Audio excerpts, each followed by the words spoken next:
কি যে হতো আমাদের।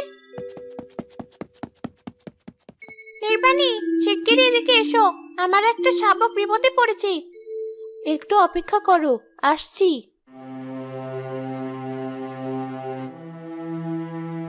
কি যে করব মন্ত্রী, কিছুই বুঝে উঠতে পারছি না।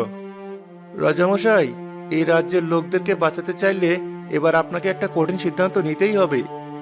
কিন্তু কি করব আমি? নিজের রাজ্যের জায়গা অন্যের রাজ্যের লোকদের কাছে কিভাবে বিক্রি করে দেব?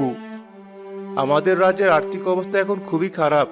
দ্রুত কোনো ব্যবস্থা না নেওয়া হলে লোকেরা না খেয়ে মরবে। এবারের খরা আমাদের সবার অবস্থা খারাপ করে দিল মন্ত্রী। নয়তো প্রতিবার তো আমাদের ফসল উল্টো আমরা অন্য রাজ্যে বিক্রি করি, এবার নিজেদেরকে কিনতে হচ্ছে। তবে কি সিদ্ধান্ত নিতে চাচ্ছেন আপনি রাজামশাই? আমার রাজ্যের জমি বিক্রি করতে হবে, এছাড়া আর কোনো উপায় নেই। রাজ্যের কোষাগার প্রায় শূন্য, কিন্তু